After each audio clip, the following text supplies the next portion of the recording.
appreciate the opportunity to speak to you today, and thanks for taking the time. Bud mentioned I'm a CU alum. I actually went to a different school for my undergraduate, studied engineering there, did very well at that school, went off to my career to become the most awesome engineer the world has ever seen. And I was terrible at it. I was a bad engineer. There were reasons for that. You know, I'd get to work late, I'd take a long lunch, I'd leave early. I struggled. I had trouble with that job. And, you know, it came down to the fact that I wasn't energized. I went back to graduate school. I got my master's at CU and my PhD at CU. And it really was transformational. There was something about that experience that set me on a path that really stimulated and energized me. And as a result, I've had an incredibly rewarding career so far.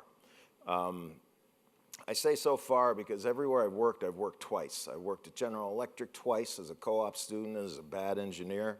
I worked at CU twice. I worked at NASA headquarters twice. I worked at Goddard Space Center twice. The only place I haven't worked at twice was when I was 16 years old. I worked at Ponderosa Steakhouse. And I'm terrified, I will say that. But we'll see. But part of my career has led me, I study the Arctic. I study ice changes in the Arctic. I tell my kids that I watch ice melt from space, which is something I learned to do at CU. But that has involved me in climate change discussions, sometimes with people who strongly believe in what's happening, sometimes with people who are very skeptical, particularly of scientists' motivations and such. And when I was chief scientist at NASA, one of the reasons the administrator had chosen me is because he said our biggest challenges are in earth sciences. And I would like you to go to the members of Congress and others who don't believe NASA should be doing earth science and convince them that we should and they should invest. So I have a lot of experience talking to people who may not see things the way I do. And I want to share a few things I've learned along the way that I think really are critical, just about how we talk about anything controversial. So I'm going to start with this first slide. This kind of says it all. This is the children's view of Washington, D.C. And if you look at these kids, you can tell what they're thinking. I have something to say. I don't care what you have to say. I have something to say, and you're going to hear it. This is the problem, okay? And I'm going to talk a little bit about that. But first, I want to say, you know, data and information are critical to constructive conversation. It's critical, and one of the things we do at CU is learn to analyze critically, learn to think critically, develop data sets, understand what they mean, understand their nuances.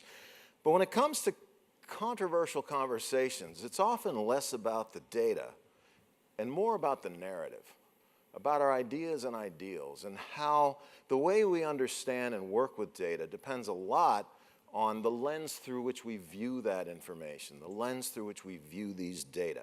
And so there are three elements of constructive conversation: words, attitude, and purpose. Okay, and I'm going to start with attitude. I love this picture. Don't just look at the "I hate sandcastles." Look at the kid in the back. I think his mouth is wide open, right? He's, can't believe that kid hates sandcastles. People get a sense when you're talking to them about how you feel about them, what you're thinking, what your attitude toward them is. And how you convey that attitude is hugely instrumental in the nature of the conversation and the success of the conversation. The second is that words matter. Words are a reflection of your attitude. Words tell people what you think about what you're saying and maybe what you think about what they're saying. And I'll give you one example. The estate tax. Somebody dies, somebody leaves an estate to somebody else. That somebody else has acquired money, has acquired something of value. The government taxes it. That sounds logical. You've gotten something, you give some of it, you give a little or a lot of it in some cases to the government. But another term for this is the death tax, you may remember, right? And these words say you're not taxing something gained, you're taxing someone's death. That is like the final insult to injury. Well, it's not just injury, it's death. Insult to death. Words matter. They convey an attitude, they convey a posture. We need to use them carefully. The second is, or the third is purpose, your sense of purpose. Why are you having this conversation? What do you hope to achieve? And you can map your discussion to achieving that purpose. So there are 4 sort of rules I like to go by in these conversations, and this is what I used in my time in Washington and elsewhere to try and find common ground, try and get traction on areas where people I have felt are very important and people have strongly disagreed with me. So the first, take it in, your adversaries are not as dumb as you want them to be. Hey, think about that. Whenever you're in an argument, well, you're thinking in your head, oh, this person just doesn't get it. Why are they so stupid? If they knew what I knew, they'd see things my way, they'd agree with me, we'd all get along. Okay? Usually people have reasons for feeling the way they feel and believing what they do.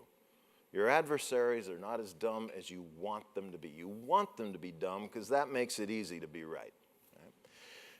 The next is frame ideas in ways that resonate.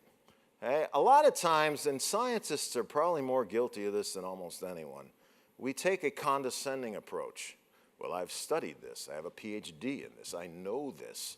And that may be true. I may have given years of my life to understanding something, and I do get frustrated when I'm in a conversation with someone who read an article in his or her favorite magazine about it and you know, wants to have that conversation. Nonetheless, for conversations to be successful, the ideas need to be framed in ways that resonate. Find a common point, something we can all agree on, and then grow out from there. The next is don't tell people what to think. This guy, I think, used to be one of the kids in the first picture because he has not evolved, right? Don't tell people what to think. Tell them what you think and why. Okay? And then the last is it's about values. Okay? These are easy values for all of us to share. We all value honesty, integrity, respect, ethics, right? But there are other values: environmental conservation, economic prosperity, energy independence, right? We can all value these with kind of different weightings. And where we place those values greatly influences our perspectives on an issue, like climate change. Okay? If you heavily value environmental conservation and thinking about the earth we're going to leave to our children and grandchildren, you'll think one way. If you heavily value opportunity through economic prosperity that can lift people out of poverty, just as valid, right? But where your position on an issue might be will be shaped by those values.